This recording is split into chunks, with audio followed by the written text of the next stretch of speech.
Miteng tabiriba khudimakpu random voice na taramna oksari. TV mobile amadi atoppa electronic gadget singdagi adomgi angaangsingbu karamna laapthokhangani yamna luba wafamni adom soiduna khalamgani oithoklaroi wafamni adubu oithoknaba honabaduna mama mapa oiba aikoigi ithaudangni wakhalon kharatang share tawjage video asi loiba phawbatang miyeng taminasi adomgi angang aduna nongmada pung amagi mathakta hena mobile natraga TV da matam lelabadi angang adugi screen time hele haina laugani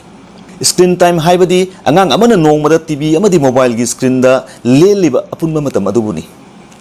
cartoon jengba game sanaba amadi atoppa kanadaba video mayam jengduna matam manghanba sina ayamba angangsingi habit oirakli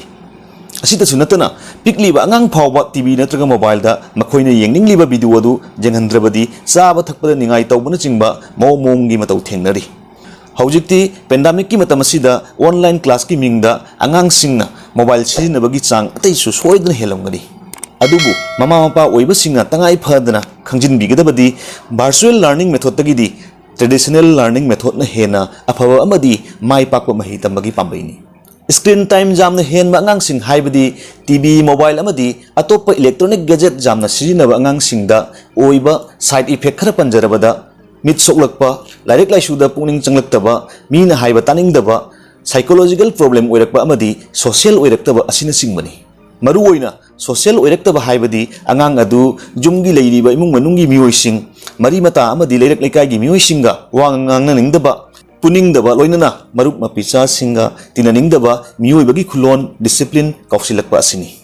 matang asida panma yabadi Apple hairiba company asigi founder CEO Steve Jobs na chahi 35 sudri phawba mahakki machanupada mobile pahenkhide maramdi tamthiraba hingchajai tamba amaga pangkhak oiriba mobile gi amangbadu mangjowna ningthina khangmanani masi hai haiduna mobile bulan uhanbadi nati mobile kanabasu mayam ama leiribani hojik jengminariba video asimaksu mobile amadi internet technology chokholakpana oithoklibani TV mobile da laichuba karamna kuangani natraga adomgi angangi screen time karamna likthaangani haibadugi akannaba point kharadang thamjage khwaidagi ihan hanbada role model ama oina adomgi haibadi mama mapa oiba singi screen time hanna likthaangadabani hojiki matamdadi mama mapa oiba ayambana social media da hen active oiba urakli masi angang singi damaktadi afaba khudam nate hainaba leiribani angang singdi mama mapa na haibadu tawba yai natraga tawdaba jai adubu mama mapa na tawbadudi angang singna soiduna matau tamgani ani subada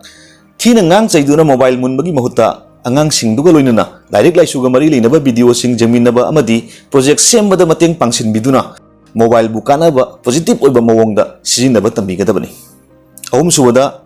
video game natraga mobile game sanahanbagi mahutta atoppa indoor games amadi outdoor games ta hena puning thawat pigadabani kudamoina ludo chess carom badminton football na singba sanahan biba loinana tongan ba extracurricular activities sing dance martial arts drawing na jingbada punging thawat biba tangai phadabani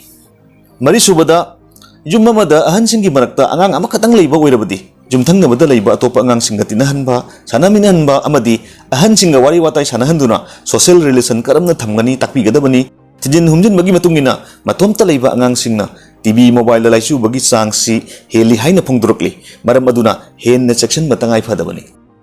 manga suba point na thamjaningi badi mama oibi singa thabak ama suba matamda angang singa ningai taroktanaba jelaktanaba angang singda TV jenghanba amadi mobile pisin bana singma tobiganu panmajai electronic gadget singsi angang themnaba machine nate taruk suba amadi aroibada angang tumba thembada mobile da video jenghanlaga tumba thembidaba madugi mahutta wakhal losing oiba jaba phungwa wari libi bana hena angang singi tungi jaifaba oigani video asi jenglaga adomna khajitang kanai khanbirabadi like comment amadi share tobiu loina na random voice YouTube channel asibu subscribe tobiduna adomgi thogal matam sangna tawba ngamanbiu makhal mathelgi anawa video kya puduna lakjage miyeng tabiriba khudimappu amukka hana khuramjari